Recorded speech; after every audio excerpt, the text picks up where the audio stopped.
Time shot, it's time shot. I'm in the place where my friends are, and I know together we'll go far. Yeah, time shot, it's time shot, and I'm still doing things the time shot way. Hello, people. It's Poet. We are back on TimeShot, and it's another comment jam. I was actually not planning on doing one today, and as I was sitting there thinking, like, well, if I'm not going to do a comment jam now, you know, when am I going to do one? And I don't really have anything else to talk about today, so, you know, I might as well. I'm going to go over to the Guardian farm and kind of just take a look around, see what that progress is right now. If you saw Edson's last video that he posted today, he was actually just working on it. But his video doesn't show what we worked on his last stream. And so I just kind of wanted to take a look and see how it's going for my own personal curiosity. And because, actually, you know what? I'm not going to go through that portal. I'm actually going to go the long way. Ooh. No, not brightness. Controls, auto jump. There we go. Yeesh. Now, where did I? Brightness. There we go. So yeah, I'm going to go this way just because I want to see my base from, like, someone who would be exploring it from this side. The best way to do that is to just do it, you know? Just do it. So, comment jam. There are actually quite a few, but some of them are really, really quick. So I don't think this will take me too long. First one is from Talon. And they say, I actually grew up without much in the way of money. And at one point, my parents did sit me down when I was younger to explain why my friends in elementary school had N64s and PlayStations, and why they could watch Pokemon on TV and I couldn't. And it sucked horribly. But looking back, I think I've actually become a better person because of not having these things. So this is in relation to kind of what I was saying about, or at least I think this is about what I was saying, in that, you know, we have these children, you know, me and Wynn, there's Beth and Thomas and Lily, and they don't get a whole lot. You know, we cut corners where we can, and as such, you know, I had to listen to Beth saying things like, oh, you know, there was a show on TV and now I can't watch it, and, you know, things like that. Oh man, I forgot to put the snow away. There was a show on cable that she used to watch, and I had to, like, cancel that, and now she can't watch it, and, you know, I felt really, really, really bad about it. So yeah, I get that, and I never had any of the latest technology and stuff when I was growing up. We always had, the secondhand stuff, but yeah, part of that did shape who I was and how I looked at things and stuff. I think I developed a greater patience, I'll say. Oh, clouds too. Look at this. There we go. Yeah, this is looking pretty good. Pretty good. I need to carve away some of the dirt there still, but otherwise pretty good. I need a better pathway in, though, than that horrible path that I just used. So maybe I could work on that when the sun comes up.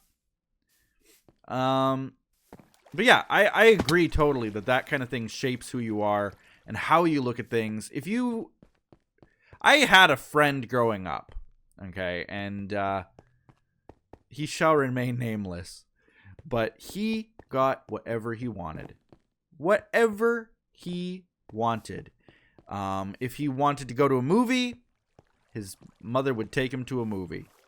If he wanted to get some brand new Jurassic Park toy that just came out, his mother would get him that. If he wanted to go to the park, they would go to the park. Like, she would drop everything and get him whatever he wanted. The times that she took care of me, like looked after me after school or something, we basically would go to the store and pick out toys. Like, that's what she wanted to do for us, and I certainly didn't complain because I wouldn't have had that any other time. But I don't think that he developed the same level of appreciation for things as me and my brother certainly did. Like, when we got a toy, we were very, very, very thankful to have that toy. And we would play with that toy for days and weeks and months, non-stop. And we didn't care if we had the latest. One was good enough. And yeah, just a higher level of appreciation of the little things and patience and things like that. Just wanted to stop for a second and show that I did actually replace the cobble walls underneath that bridge to the glass panes. And what do you guys think of that? I think that looks actually pretty good. Not gonna lie, I think that looks great. Way better than it did before.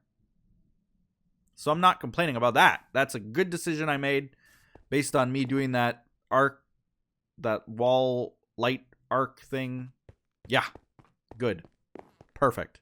Whoop! I almost... Huh? How did I walk on air? Weird. Anyway. Next one is from Max. And they ask, Poet, are you a dog or a cat person? From their avatar, I would assume that they are a cat person, but I am definitely not a cat person. I don't know many cats, though, okay, to my defense. I don't know a lot of cats. I understand that there are cats who are wonderful and adorable and are friendly and kind and peaceful and, you know, that. But I think that cats generally get a bad rap, and that the cats that I've known have all been jerks. They are jerks. And I don't think that they intend to be jerks. I think that they're just dumb, you know. And I don't mean that in an offensive way. Should I go through here? Like, I don't mean to say, like, cats are dumb. All cats are dumb. No, I just think that these specific cats were dumb. Just like most dogs can be dumb. And plenty of humans can be dumb. But these cats, I think, were just dumb. And that stupidity that these cats have is sometimes misconstrued as being like, well, they're a jerk. Or, oh, that's just the way he is. And, you know, people like to give human thought processes to animals, which isn't usually the case. A cat is a cat, and they have their priorities in life, basically eating, breeding, and sleeping. And that's the life of a cat. That's the life of most animals. Some of them are clever and learn and behave because they want to. I don't know why I'm not some kind of an animal whisperer who knows why some animals want to please humans more than others, or behave more than others. Behave well more than others, to our standards. Because, I mean, to a cat, it doesn't, like, if it never scratches the furniture ever, as opposed to one that does, you know, one isn't better than the other. To the cat, it's just being a cat regardless. So, I just think that some are stupider than others. Oh, you know what I'm going to do? Before I go to this Guardian Farm, and this will give us time to answer more of these questions and reply to some of these comments. I'm actually going to go back. It sounds crazy, but I need to light up. I watched Edson's last episode on TimeShot, and I need to light up my Skull Island, much to my discontent, because I really liked the thought of it being a dark island. But I'll need to light it up, and it stinks, but what can you do? I might as well do it to my satisfaction rather than have Edson do it, so I'll do that right now. And I have some ideas for the eyes and stuff, so That's where I'm going right now. Back to my base. Woo. Back to my base. But yeah, I am clearly a dog person because I feel like maybe this is why, is because when a cat is stupid, people seem to like find it endearing, or that's not the right way. I don't really know, but a dog, when they are stupid, it's like, yep, that's a dog, you know, and there's like a different level of acceptance to them being stupid. When a cat is a jerk, it's because they're a jerk. When a dog is a jerk, it's because he's stupid. And I think they're both stupid, but in an endearing way. Like I'm using the word stupid, and that's a harsh word to some. To me, it's endearment. You know? If I call someone stupid, it's generally not done out of hate or spite. It's because, you know, I think that they're funny is really more than being like negative towards them. So when I say that cats are stupid, yeah, they're stupid. And they do stupid things. But those stupid things tend to be destructive, painful, or otherwise harmful. And I just don't like that.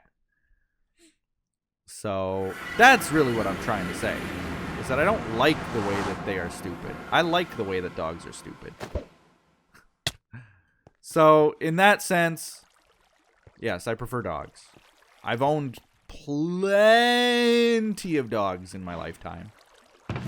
And I've never owned a cat. My brother was allergic to cats, didn't help either. My father absolutely loathed, despised, hated cats. So that also didn't help. Yeah, what more can I say about it? I don't think that any of their opinions rubbed off on me. I don't mind Wynn's cats to a point. But when they bite you for no reason, just because, oh, that's how a cat shows love. That's stupid. I hate it.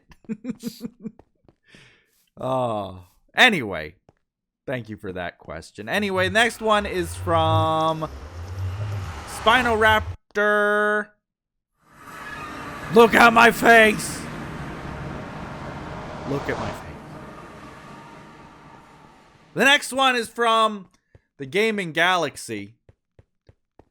And their question was actually answered by Vanilla Donut in the comments. But where do we find out when you stream? I thought I'd answer it here again, because I actually do get this question a lot, despite me saying it often. And, you know, I just think that repetition, maybe if I say it enough, people will finally find their way there. When do I stream? I try my best to stream regularly, Monday, Wednesday, Friday. If I miss one, Monday, Wednesday, Friday, I'll try my hardest to do it the next day.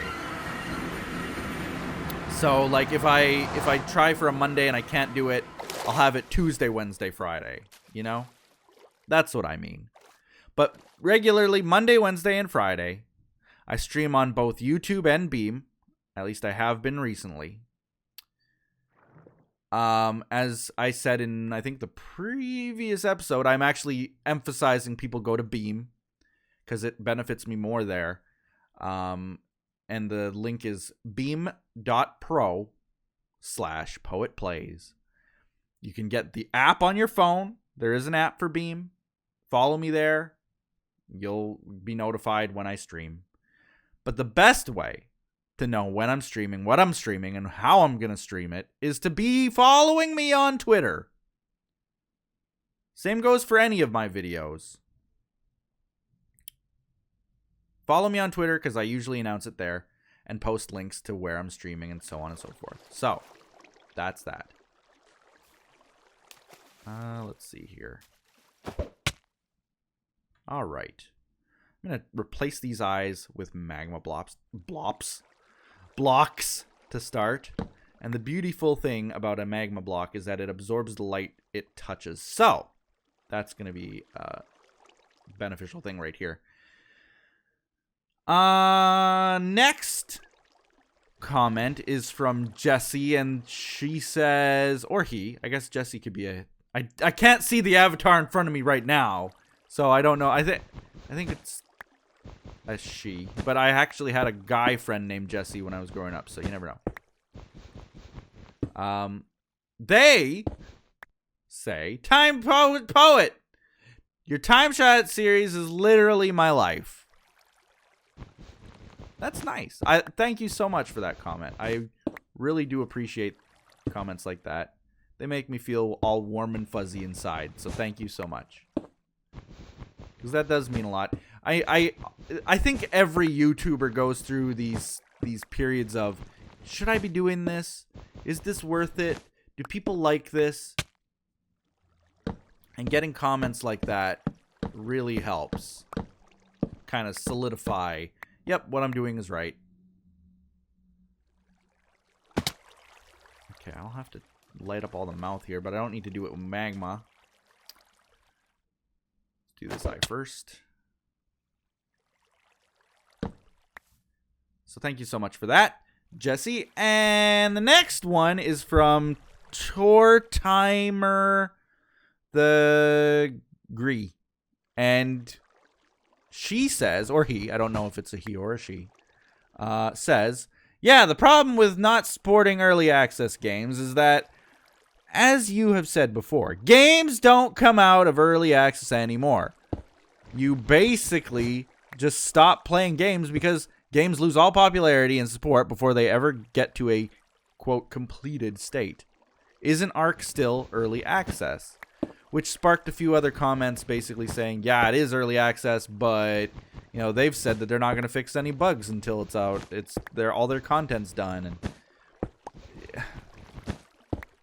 And it's so frustrating when games like, if you want to see a game that does it right, I said it before and I'll say it again, is Subnautica, where they're fixing bugs and adding content at the same time. And it seems to be working pretty good for them.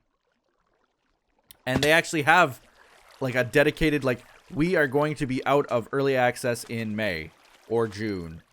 You know, like, we're not talking, well, we're planning on it 2017 sometime. No, they have a date. And they're like, yep, this is when it's going to happen. So that's exciting. I like that. I like that kind of attitude towards game development. And I wish that more games did that. Oh, that looks creepy, man. Whoa. Okay, I'm gonna light up inside the mouth as much as I can. I really have to focus on like the corners and stuff because mobs will spawn in like little spots like that if you're not careful. Up here too. There we go. There. Problem with this is that there's actually a spawner down here. Luckily the water takes away most of the spawning platforms, but let's light it up as much as humanly possible. All these little corner spots, and as far as I know, mobs can't spawn on top of chests, so we're good to go down here. That's all that it took. That's all that it required. Maybe one more torch right here or something. There we go.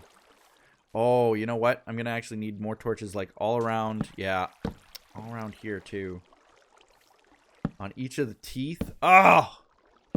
I hate that aesthetically this won't look as good anymore. But that's okay. That's all right. But yeah, that comment by Tort was actually regarding my rant about early access games. And I really do hate that games don't come out of early access these days, because by the time they've done what they can, people have already lost interest, and thus they lose the funding they had, and thus they can't continue to develop it to the extent that they wish they could. Like, I'm sure that right now the developers of Ark, you know, are sweating bullets because they had the world in their hands. They had tons of funding coming their way from people buying the game. But as other projects come and go and they kind of get bored of Ark, well, that funding that they were relying on disappears. But then you still you either have to downsize, fire a lot of people, including all your developers. It's just, what do you do? So the game takes longer and longer and longer to be, quote, completed. And ultimately just can't be completed in a timely fashion. What they'll have to do, unfortunately, is be like just about every other game that's in early access, and all of a sudden, just out of nowhere, well, we're full version now. Just an FYI, we're full version. And people could be like, what? This is 1.0? This is not beta or alpha anymore? This is the full game? There's nothing different. You guys just said, yep, it's full. The most iconic and classic example of that was Minecraft. Minecraft, the game I'm playing right now, a game I love. What an embarrassing way to come out of beta.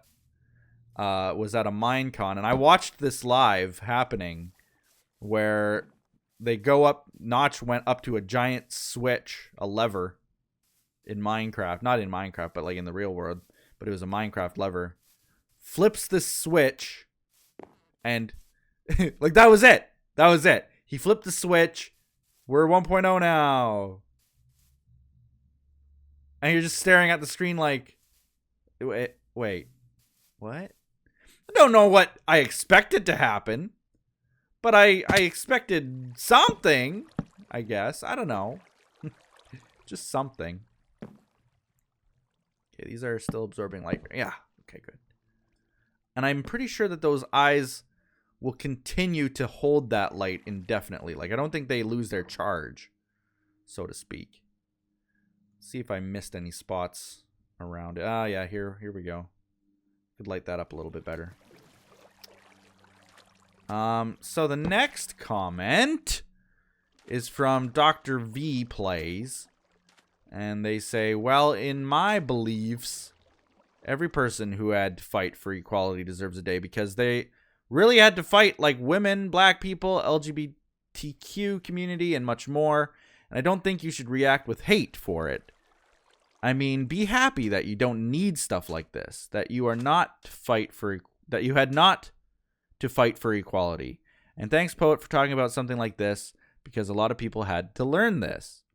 So this was about the discussion I had on the Women's Day, actually, and how, while I might not necessarily feel that a day for me is necessary, I get why people want or have a desire to have a special day to commemorate or to bring attention to a struggle or historical struggles.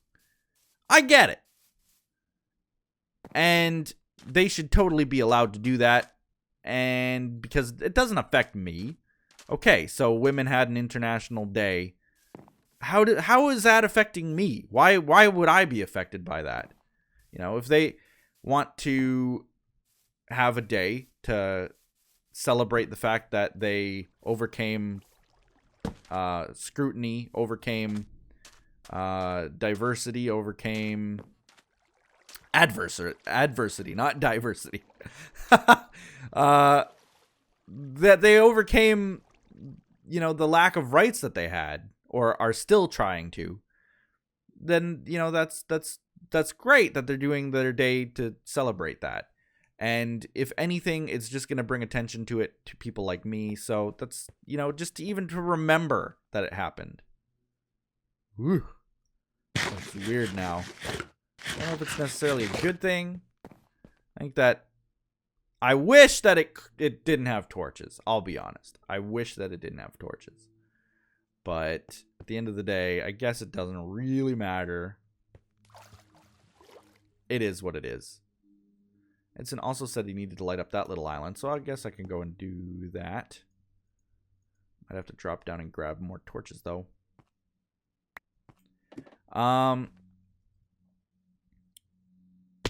So that's an interesting comment. It kind of hits the nail on the head, you know, in plenty of ways.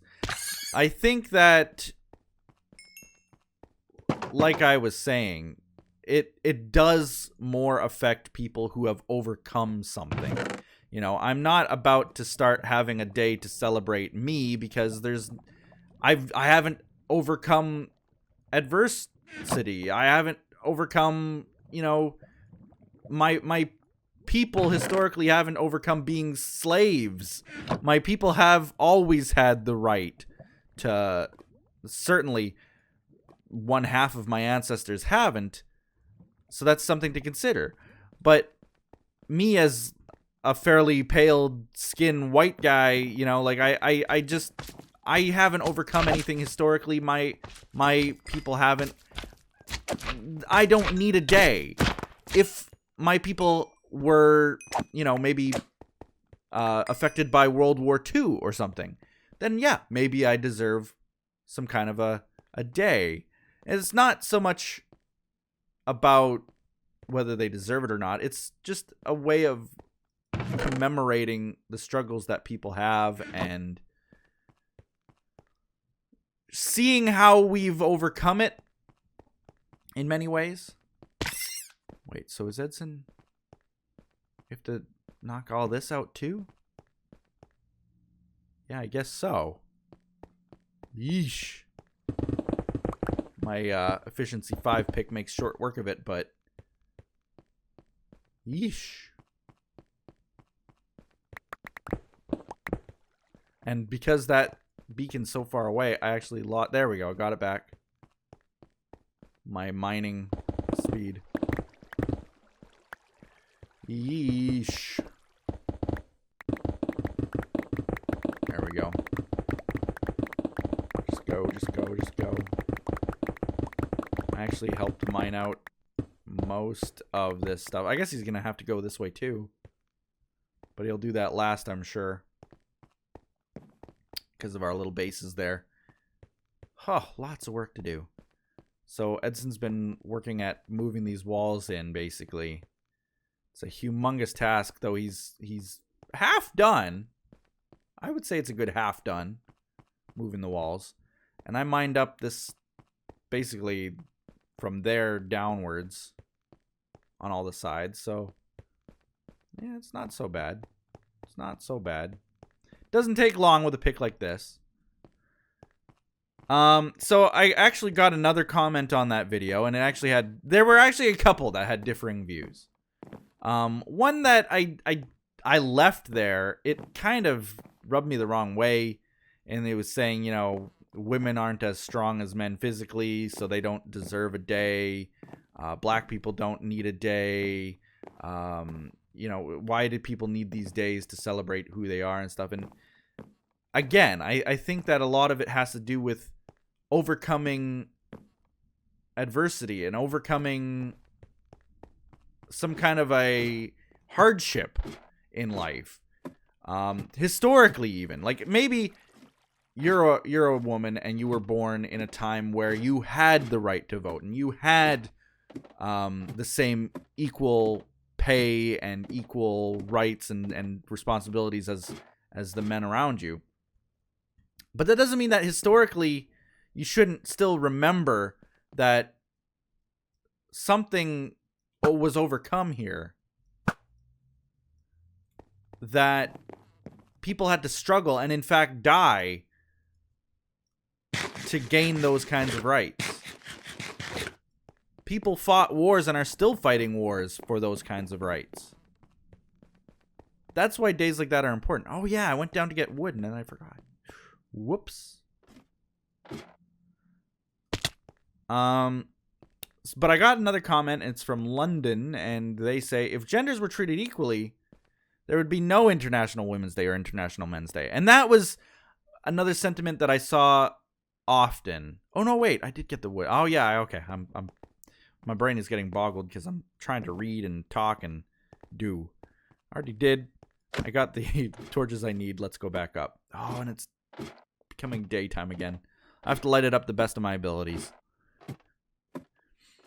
That was a sentiment that I saw often, but I actually made a Twitter post not related to that comment. I just, as I was thinking about things through the day, I made a Twitter post myself, and in that Twitter post I said, equality is not about being the same, you know, either physically, mentally, whatever.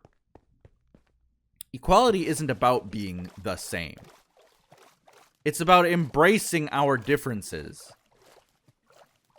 And to elaborate on that, not only embracing those differences, but embracing them in the way that, yes, you're different than I am, but we all have the same rights to do the same things.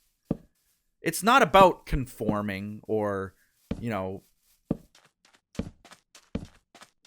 assimilating or being the same as someone else. I don't expect that you are going to be the same as me, or that you'll think the same as me, or that you'll feel the same as me, or that you'll look all these things. You're not going to be the same as me. I'm unique. You're unique. And we should accept that, and we should embrace that. That's what being equal is. In my mind, anyway. And I get that the dictionary definition of equality or being equal is in fact the same. But on a human level, that's not really what you're going for. You don't want to be the same. You want to have the same rights, regardless of who you are, or what you are, or how you are. That's what equality is. And that's what I had said on Twitter. And I hope that point was kind of understood, because I was very vague in what I said. And I realized that, because I said it to Win, and right away she was saying, yeah, but I deserve the same rights as you. And I was like, yes, of course a woman deserves the same rights as me. It's not about being the same. It's about embracing our differences and enjoying the same privileges, having the same rights, but being different people and accepting that we are different people. So that was my whole take on the equality thing. And that pretty well sums it up for... I guess we could actually just destroy that entire island. Would be another viable option. Wouldn't it be? I do have a shovel. Do kind of like what was done here. In fact, that might be the better option. Because I don't know where I've placed torches and what's going to be dark and what's going to be light. Is there going to be a dark spot here where a single zombie can spawn? You know what? It's easier if we just go like this and just start tearing down this entire island. Crazy as that sounds, as destructive to the natural look of things as that might be, I think it's the best choice. Well, there is one more comment. It was from Lisa, who says, "The gaming beaver is better than you."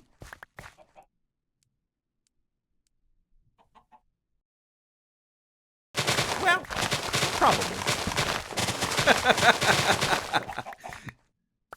And with that, I think we're going to end the episode there, you guys. Thank you all for watching. We'll be seeing you next time on TimeShot. I really enjoyed this. Again, I will be doing some kind of a live stream. In case you didn't see the financial vlog that I posted,